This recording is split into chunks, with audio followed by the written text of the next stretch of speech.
Hello professionals, मैं हूं आपका गाइड सैयद अशरफ और आप देख रहे हैं the HSC guide channel. ABCs of safety की सीरीज का ये एपिसोड बेस्ड है अल्फ़ाबेट जे पर, और जे से होता है जॉब सेफ्टी एनालिसिस JSA या जॉब हजार्ड एनालिसिस JHA। तो चलिए शुरू करते हैं।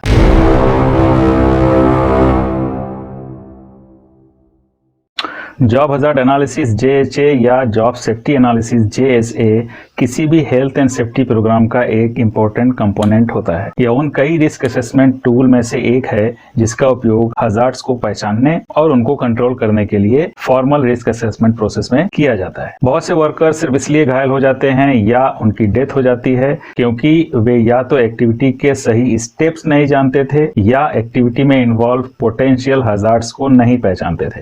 JHA या JSA की हेल्प से प्रॉपर ऑपरेटिंग प्रोसीजर बनाए जाते हैं और हजार्ड्स को कंट्रोल करने या एलिमिनेट करने के लिए रिकमेंडेशन प्रोवाइड की जाती है। जॉब हजार्ड एनालिसिस या जॉब सेफ्टी एनालिसिस उस टास्क या एक्टिविटी की एक्सपीरियंस टीम की मदद से कंडक्ट किया जाना चाहिए।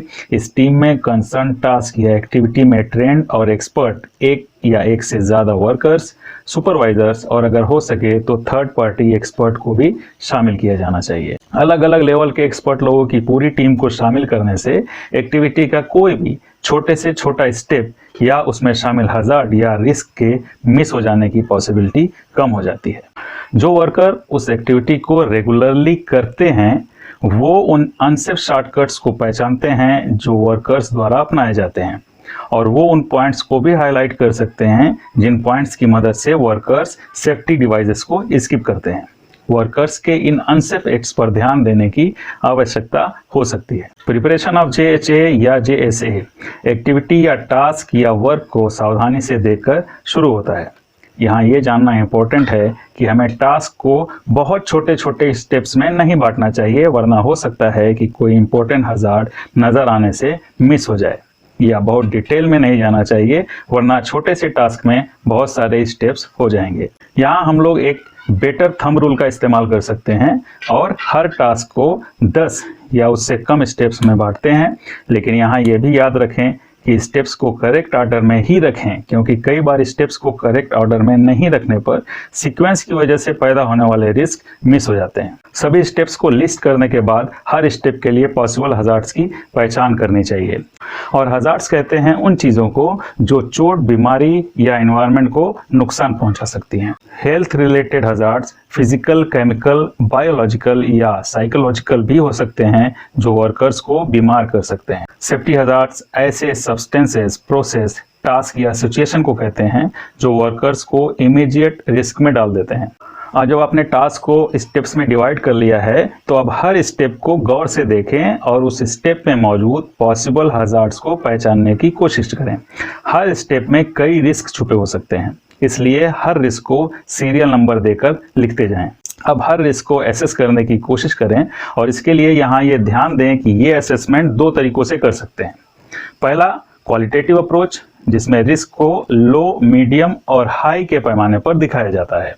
इसका फोटो इस वक्त मेरे बैकग्राउंड में देख सकते हैं। और दूसरा मेथड जो है वो क्वांटिटेटिव मेथड होता है। इसमें रिस्क को 1 से 5 के स्केल में दिखाया जाता है और ये उन लोगों द्वारा यूज़ किया जाता है जो कि काफ़ी ट्रेंड होते हैं या उनका एक्सपीरियंस काफ़ी बड़ा हो जाता है, क्योंकि किसी भी रिस्क को 1 से 5 के स्केल में जगह देना बहुत एक्सपीरियंस का काम है। इसलिए ज़्यादातर लोग क्वालिटेटिव अप्रोच को ध्यान में रखते हुए काम करते हैं, जहां रिस्क को सिर्फ 3 हिस्सों में डिवाइड किया जाता है, लो, मीडियम और हाई।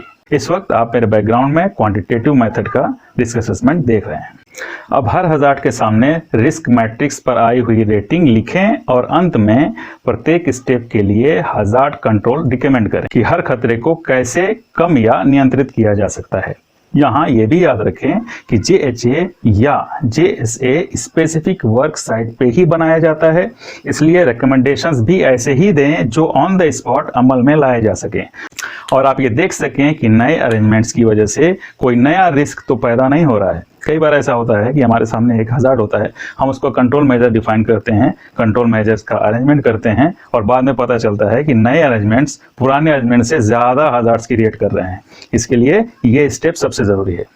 हजार्ड कंट्रोल रिकमेंडेशंस पहले स्टेप से शुरू करें और स्टेप बाय स्टेप नीचे की तरह आते जाएं। रिकमेंडेशंस लिखते वक्त ये ध्यान दें कि सबसे पहले हजार्ड एलिमिनेशन के बारे में सोचें अगर पॉसिबल हो तो, वरना हायरार्की ऑफ हजार्ड कंट्रोल के दूसरे पॉसिबल मेथड्स जैसे कि इंजीनियरिंग कंट्रोल, एडमिनिस्ट्रेटिव कंट्रोल या पीपी इसके बारे में सोच सकते हैं और इसके बाद बेस्ट कंट्रोल को रिकमेंड करें। कभी कभी ऐसा भी होता है कि 2 या 2 से ज्यादा मेथड्स की भी रिकमेंडेशन देनी पड़ती है। याद रखें कि JHA या JSA समय, वर्कर्स, मेथड बदलने के साथ भी इफेक्टिव है या नहीं ये जानने के लिए JHA या JSA को रेगुलरली रिव्यू करते रहें। JSA या JHA ऐसा सेफ्टी टूल है जो अगर सही से यूज किया जाए तो न सिर्फ ये इमीडिएट हजार्ड मैनेजमेंट में इफेक्टिव होता है बल्कि ये धीरे धीरे वर्कर्स के अंदर सेफ वर्क की आदत भी पैदा करता है।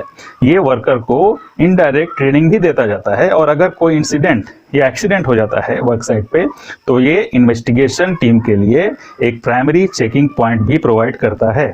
इस वक्त आप स्क्रीन पर एक मॉडल JSA या JHA फॉर्म देख रहे हैं। आप इस फॉर्म के जैसा ही फॉर्म बना सकते हैं या अपनी जरूरत के हिसाब से चेंजेस भी कर सकते हैं। तो ये था JHA या JSA का ब्रीफ इंट्रोडक्शन। अगला अल्फाबेट है K और K से क्या होता है ये जानने के लिए मेरे साथ ABCs ऑफ सेफ्टी के सफर में बने रहिए। वीडियोस को लाइक, शेयर और उन पे कमेंट करते रहिए। अगले वीडियो में जल्दी मिलते हैं, तब तक be aware, be safe, have a nice day, bye.